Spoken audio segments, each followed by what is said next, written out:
Boa tarde.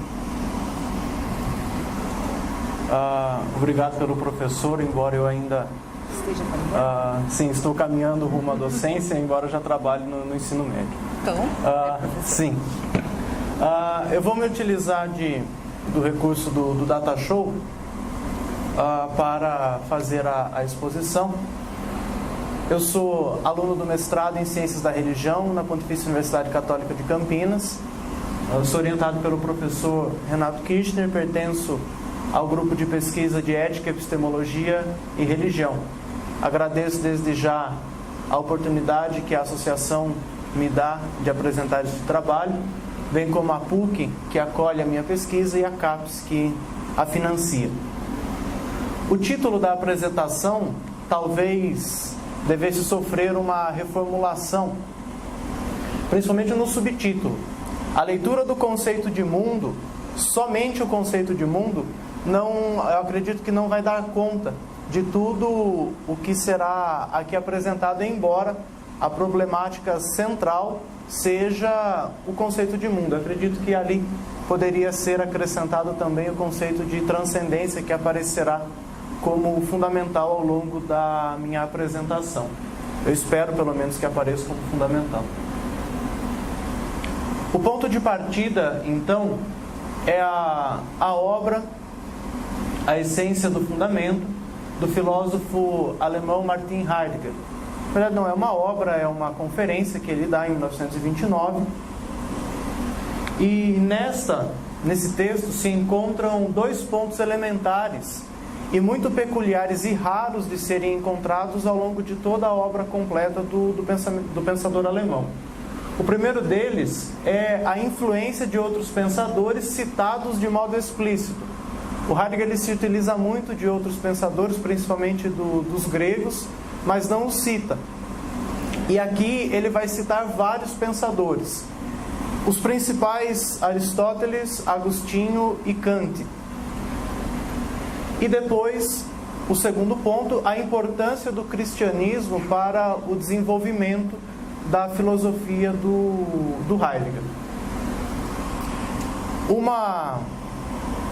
Um apontamento que deve ser feito é que a essência do fundamento ela é feita após a publicação do Tratado Ser e Tempo, que é de 1929. E ela já vai expressar também alguns pontos daquilo que se chama viragem no pensamento do Martin Heidegger. Então, na essência do fundamento já existem alguns pressupostos teóricos que são melhor aprofundados no Tratado Ser e Tempo, e que aqui são retomados pelo Heidegger. Quando eles aparecerem, infelizmente o trabalho não pode dar conta de mostrar qual o significado que eles têm lá em Ser e Tempo e como eles são aprofundados na essência do fundamento. Então, já parto como um pressuposto teórico para essa minha apresentação. A colocação do problema para a elaboração do texto visa fazer uma ponte com o tema do nosso encontro. É possível falar de uma espiritualidade tomando como base o filósofo Heidegger nas leituras que ele empreende sobre Agostinho? É muito importante também deixar claro que o recorte é feito para Heidegger lendo Agostinho, e não Heidegger lendo Kant, nem Heidegger lendo Aristóteles, ou ainda Heidegger lendo Tomás de Aquino, que aparece também na essência do fundamento. Com isso, visa-se buscar uma fundamentação teórica suficiente para uma espiritualidade contemporânea, tomando por base a importância do conceito mundo. O termo fundamento, que dá título à obra base. A tradução brasileira do professor Ernildo Stein diz o seguinte, numa nota de rodapé, cito: o que a língua alemã exprime com o termo alemão Grund deve ser expresso no vernáculo, às vezes por fundamento, outras por razão. Então, muito bem, o título poderia ser A Essência da Razão, a essência do fundamento, porque o termo em alemão dá possibilidade para essas duas traduções. A busca empreendida pelo filósofo será justamente por esse princípio racional que orienta e conduz o ente humano, ou melhor, o ser aí. Essa distinção, ente humano e ser aí, será muito importante logo mais. A estrutura da obra, então, está baseada em 3 pontos, e assim denominados por Heidegger: o problema do fundamento, a transcendência como âmbito da questão da essência do fundamento e sobre a essência do fundamento. A minha fala, ela toma como base o segundo ponto. Porém, eu necessito falar de um tópico que é apresentado nessa primeira parte, o problema do fundamento, que é justamente o problema da transcendência. O primeiro contato com o texto traz uma relação entre o problema do fundamento e o problema da verdade. Isso realmente é a primeira coisa que, quando lemos o texto, fica para nós. Há uma relação eminente entre fundamento e verdade a partir da colocação que o nosso autor faz. De fato, Heidegger faz uma análise crítica da noção clássica de verdade encontrada em Leibniz e em outros autores. O Heidegger fala outros autores, mas ele não fala quais são. Ele se centra na análise do conceito de verdade expresso em Leibniz. De acordo com essa classificação, ou seja, a verdade clássica que Leibniz fala, a verdade, ela está na proposição que se anuncia sobre algo. Ou seja, é como se eu dissesse: esta taça está com água.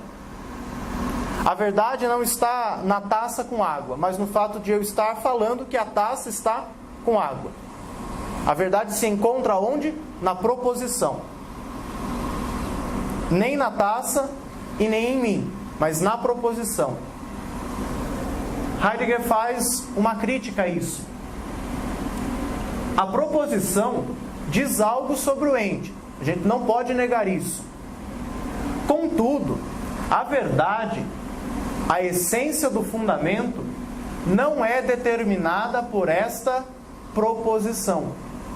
Ou seja, a proposição, ela diz algo sobre o ente, mas existe algo que está fundamentando esta verdade. Essa verdade proposicional é denominada como verdade ôntica. A verdade que fundamenta essa verdade ôntica é uma verdade ontológica. Ou seja, a verdade da proposição deve, antes de tudo, estar enraizada num fundamento mais profundo. E essa questão de fundamento mais profundo será trabalhado por Heidegger em obras dos anos 30. Como eu já disse, a proposição traz uma verdade ôntica, que diz respeito ao ente, e não ontológica. É essa verdade ontológica que diz respeito ao ser que proporciona o desvelamento do próprio ser. Então, enquanto a verdade ôntica aponta o ente em seu ser, a verdade ontológica manifesta o ser do ente, que fundamenta toda a proposição. Então, a busca pela essência do fundamento, que nesse trabalho nós tomamos por base para estabelecer uma relação com a espiritualidade, visa entender este ser doente que fundamenta a proposição e que proporciona a manifestação ontológica do próprio ser. Nota-se que ambas as verdades, elas são bem distintas. Essa distinção é nomeada pelo nosso autor como diferença ontológica. A diferença ontológica, por sua vez, está baseada na transcendência do ser aí. Então, é justamente sobre a transcendência do ser aí que devemos agora falar. O ser aí é aquele que consegue compreender a si mesmo em seu ser. É o único que consegue fazer isso. A transcendência fundamenta todo o comportamento do ser aí. Isso terá implicações posteriores. O problema da essência do fundamento, então, transforma-se no problema da transcendência. Por quê? Porque para entendermos como está formulada a essência do fundamento, precisamos compreender o que é transcendência. A problemática da transcendência aqui apontada é o que tornará viável a ponte entre o conceito de mundo e as leituras que Heidegger faz dos textos de Agostinho. A segunda parte do texto é intitulada A Transcendência como chave de leitura para o conceito de mundo entre Heidegger e Agostinho. No entanto, o que significa essa transcendência da qual estamos falando aqui? Ela significa uma ultrapassagem. A relação que se entende a partir de um de rumo a um para. Ou seja, ela denota um movimento. E um movimento que é próprio ao ser aí. É próprio ao ente humano.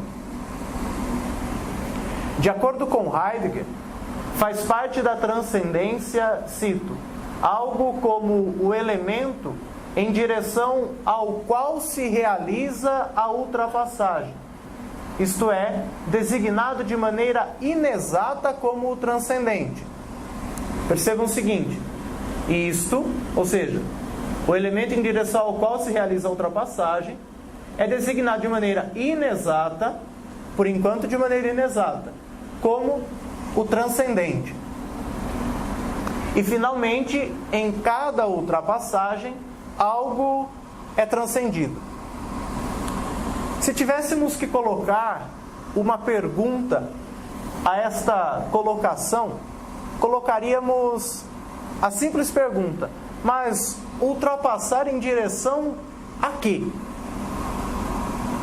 É sair, é ter um movimento em direção a quê? É transcender em direção a quê? A transcendência não é somente em relação a objetos simplesmente dados ao ser aí.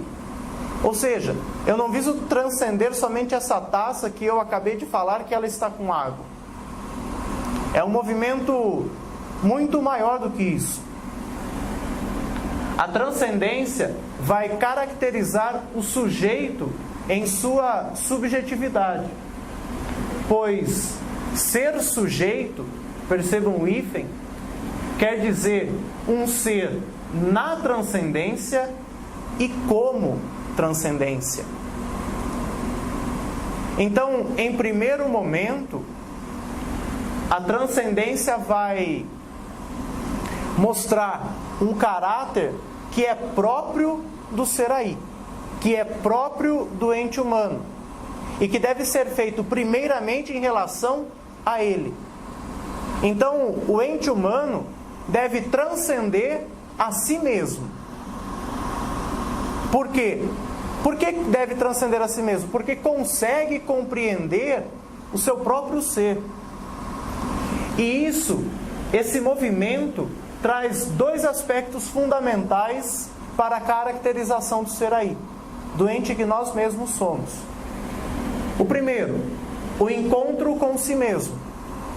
Então, ao transcender, eu encontro comigo mesmo, numa relação de ipseidade, ou de mesmidade, como queiram chamar.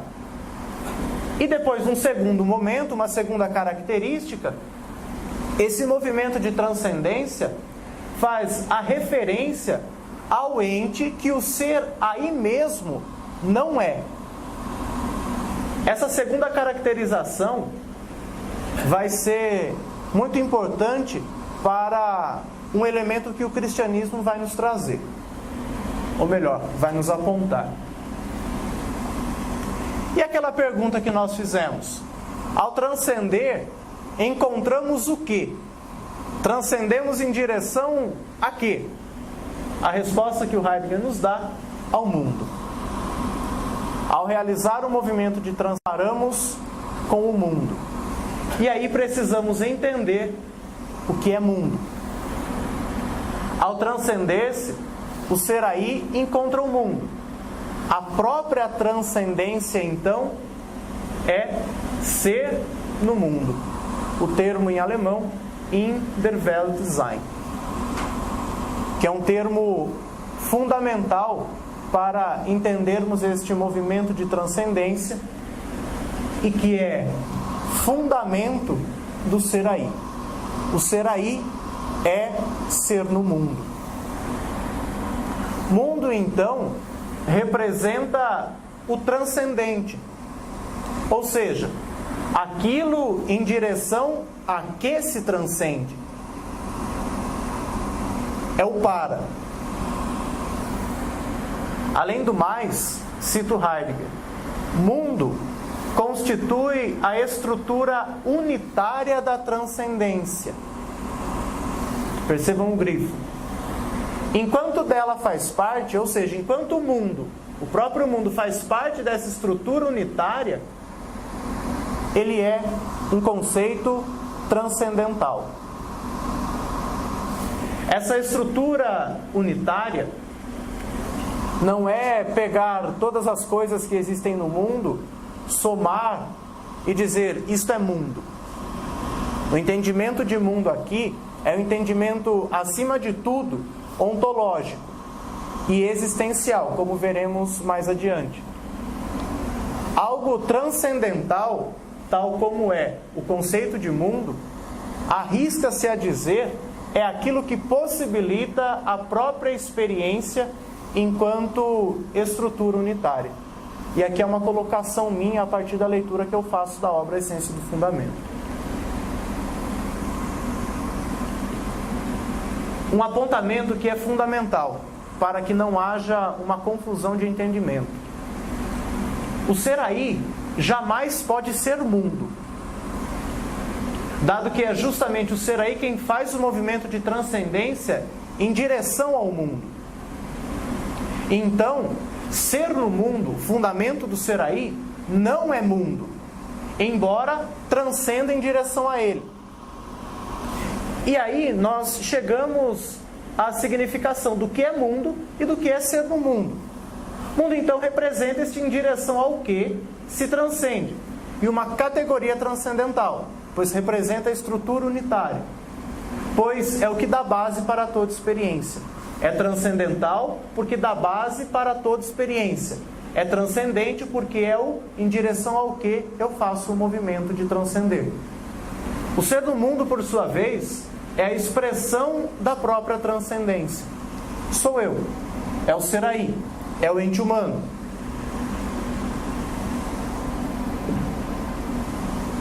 Desse movimento que é próprio e originário ao ser aí, ao Dasein.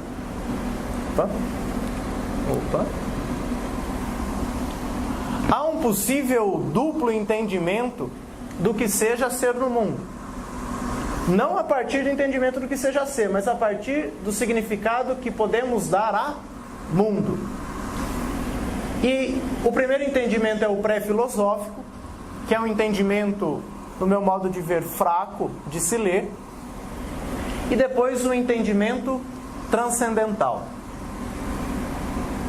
O entendimento pré-filosófico, que é um entendimento fraco, entende a categoria mundo como uma totalidade dos entes possíveis. Ou seja, como se representasse a soma de todas as coisas. Daí a conclusão precipitada de que o ser aí é mais um, subsistente no mundo, ou seja, que simplesmente existe, está aí. Que, entre outras coisas, aparece no mundo e pode ser nele encontrável.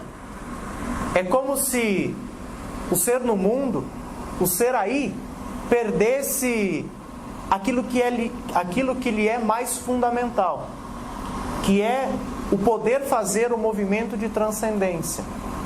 Entender o mundo enquanto totalidade de entes transforma o ser aí em algo simplesmente dado, que está aí no mundo e não tem significado. Esse é o entendimento pré-filosófico, o entendimento fraco de se ler o termo. O ser aí, a partir dessa concepção, pode muito bem não ser.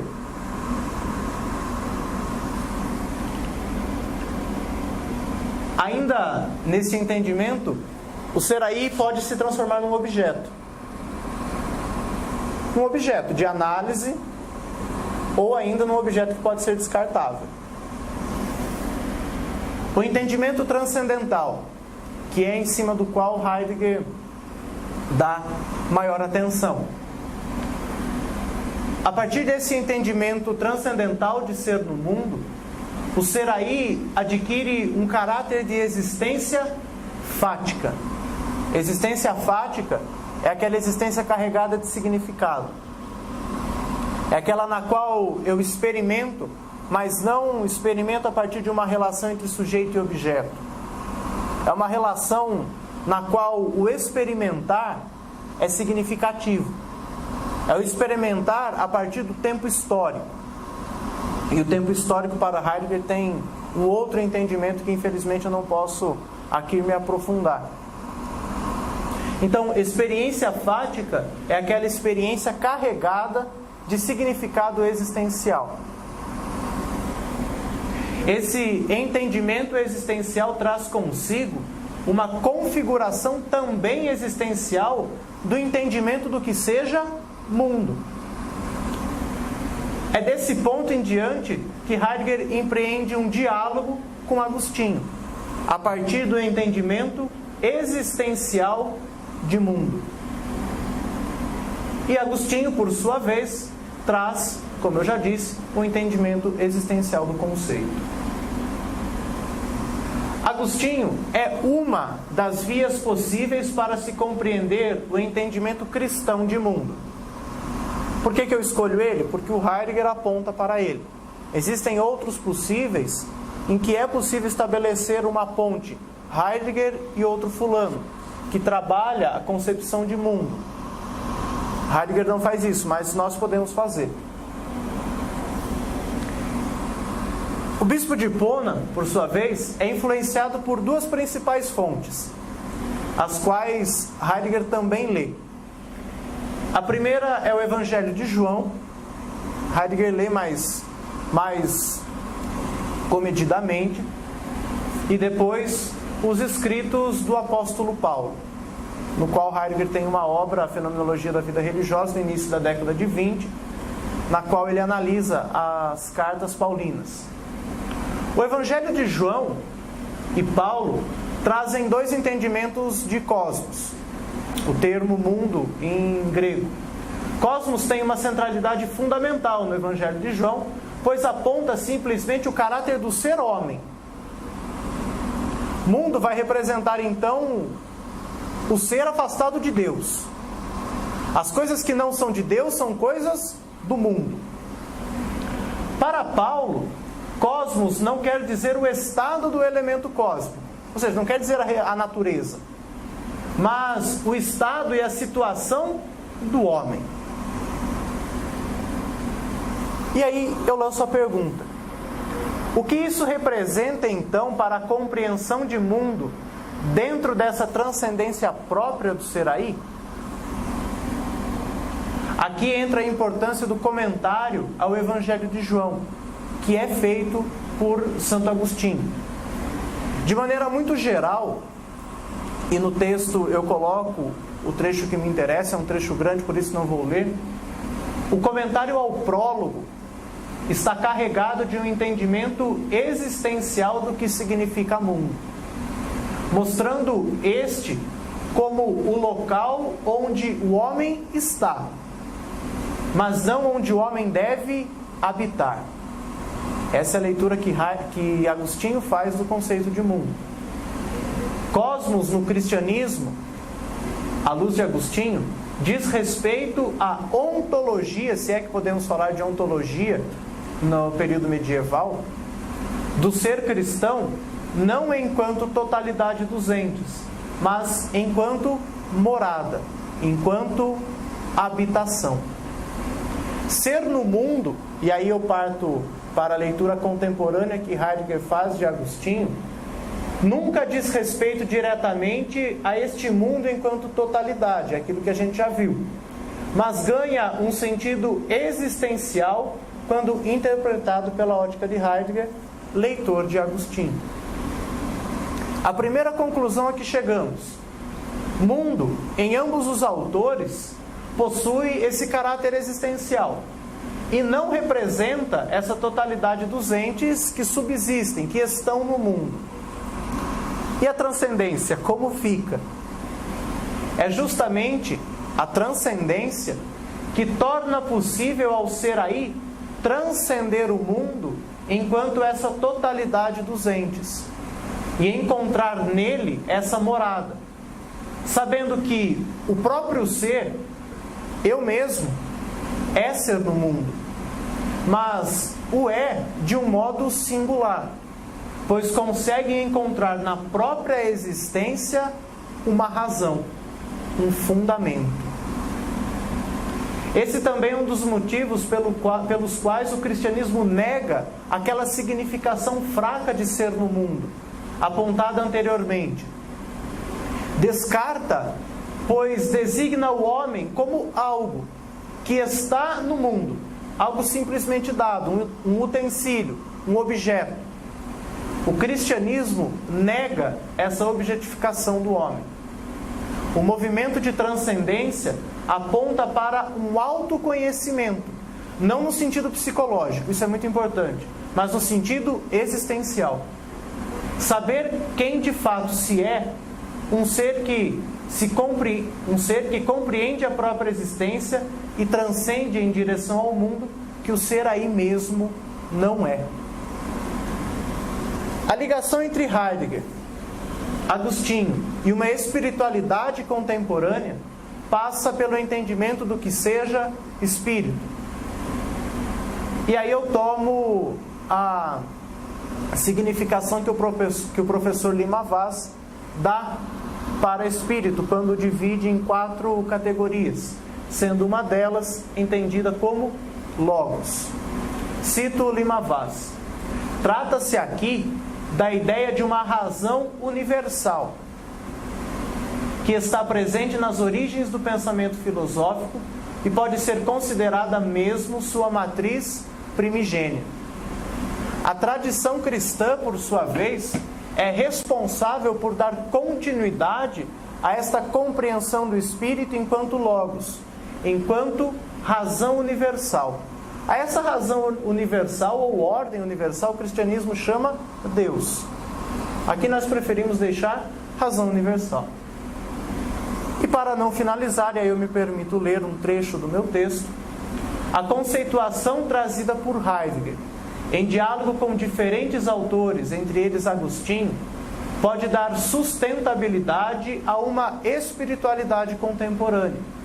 Ou seja, há sim uma possível espiritualidade em Heidegger, uma vez que esta seja compreendida primeiramente como uma relação do ser aí consigo mesmo, ou seja, uma relação de mim comigo mesmo. Isso pode ser relacionado a uma espiritualidade, pois, enquanto espírito, é o logos organizador, que certamente está presente em todo o ser aí. O movimento da transcendência é de fundamental importância para que essa determinada espiritualidade aconteça, pois é somente pelo movimento de transcender que se chega à relação consigo mesmo enquanto ipseidade. O habitar em caráter existencial pertence somente ao ser aí. Daí resulta a compreensão de que o homem fatualmente está no mundo, mas existencialmente não o habita. pois a categoria de espírito enquanto logos garante tal possibilidade. E daí, se você me perguntar, então o homem habita onde? Heidegger não responde. Paulo vai dizer que o homem, a morada do homem deve ser junto de Deus. Assim, conclui-se apontando o elo entre Heidegger, Agostinho e a importância do conceito de mundo, que aponta para o conceito de transcendência, para que haja uma espiritualidade contemporânea a partir de um movimento de transcendência do ser, do homem, ou melhor, do ser aí. Muito obrigado.